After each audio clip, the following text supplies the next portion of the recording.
Sono Karin Fischer. Questo è 10 Minutes to Inspire.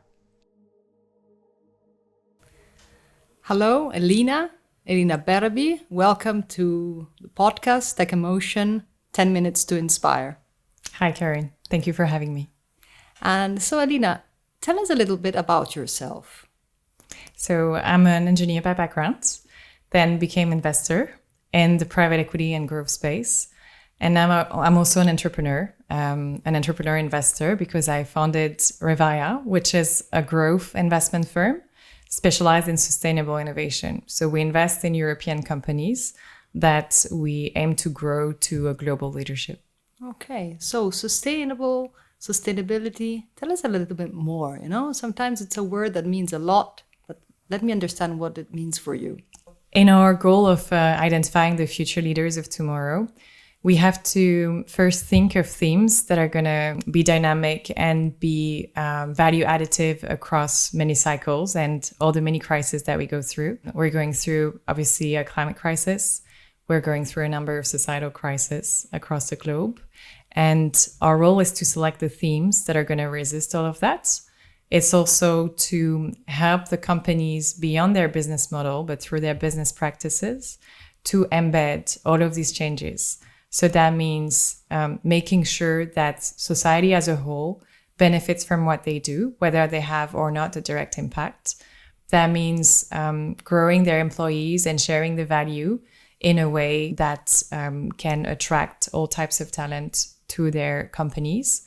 And that's also about making sure that they contribute to the environmental transition that every company has to participate in. So at Revaia, we think we're going to progress on all of these fronts if 100% of the economy is moving forward and progressing, and not only the most impactful and virtuous types of companies. So this is the role we give to ourselves. So you work with talents, you seek talents, you grow talents, and I believe you inspire them as well. But who or what has inspired you the most in life? I think reflecting on the history of technology, I think this is a fascinating history. Technology becoming increasingly accessible to everyone. Think of the computers. Back when we were kids, a few of us had computers at home. They were very expensive. Now it's literally billions of people that have computers in their hands. If we think of the latest news on AI, for example, 10 years ago, it was a laboratory thing, and that was reserved to a limited number of scientists.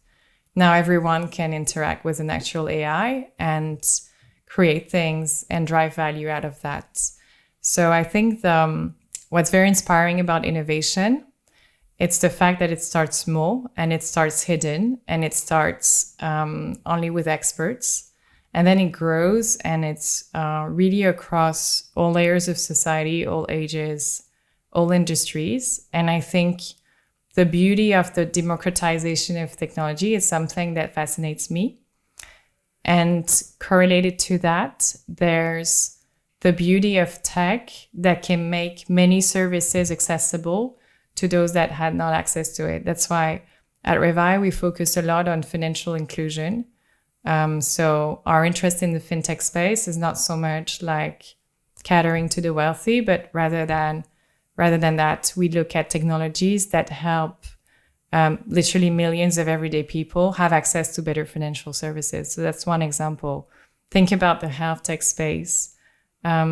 We have ways today with technology to just accelerate by an order of magnitude the efficiency of hospitals, for example. We're an investor in such type of companies. And we're just replacing pen and paper. So this is the stage of where a lot of markets are. And I think the beauty of technologies is both a history of increasing access to everyone, but also driving value to more people. This is what drives us. And ultimately, if you think about it, this is how you grow big businesses, is when you actually drive value to a lot of people. So driving value to a lot of people, involving lots of people in their diversity, in their diverse way of thinking as well. So you've talked about also artificial intelligence as a means to empower human potential, as a means to increase the ability of humans to access new forms of solutions. Mm-hmm. How do you see the combination of these intelligences? And you kind of have quite of an engineering background, I understand, and but you're extremely value driven in your activities. So there is a whole lot of other type of intelligences that are involved in this process that you haven't yet talked about, but I feel that they're there in your storytelling. So can you tell us a little bit more about that? Yeah. So we're speaking a lot about technology, and our job is also to invest capital.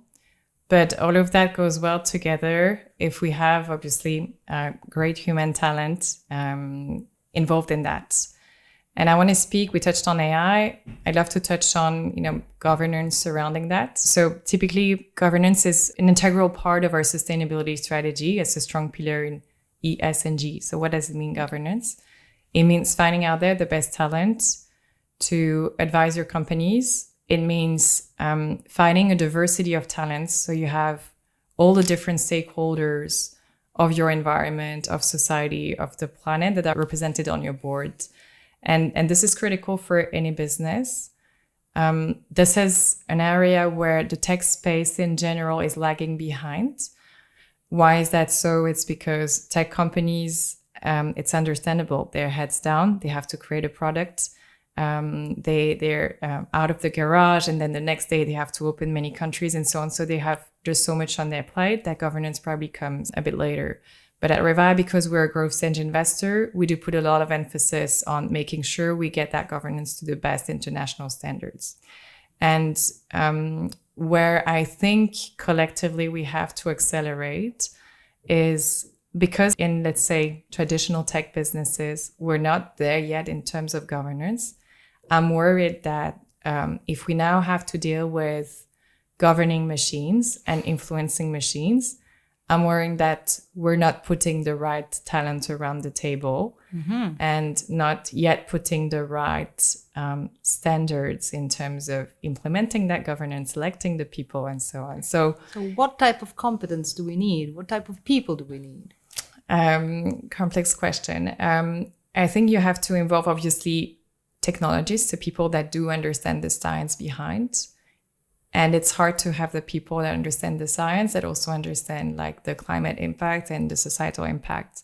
So you have to have, the tech specialist, you have to have the climate specialist. Why is that so? Because how it is done today, most of the AI companies have a carbon footprint that 3 or 4 times higher than their peers in the tech space. So we have to have that in mind as we collectively build increasing computational power in everything that we do. This is something that ultimately is not sustainable. So you have to understand how to get the technology there, but you also have to have the climate specialist to tell you why that isn't sustainable over time and how many planets we need to feed all of that computational power.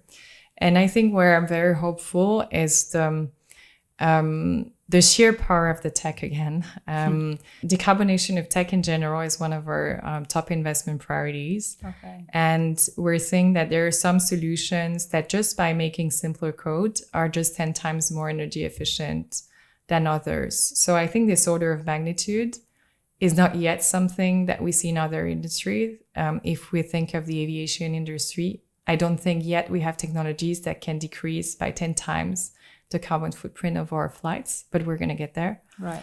And I think what we saw also in other spaces recently, like the blockchain space, with the change of model from proof of work to proof of stake, we literally reduced the carbon footprint by 99%. So there's a lot that we can do in the coding space in terms of reducing that climate impact. So I don't think we're going to, technologize our way out of the climate crisis. Tech is only one part of the solution. And this part of the solution has to be properly governed by humans, right, so that we get there. So I thank you very much. And I'm glad you accepted to share your hopefulness in the future with us at the Tech.Emotion podcast, 10 Minutes to Inspire. Thank you, Karin.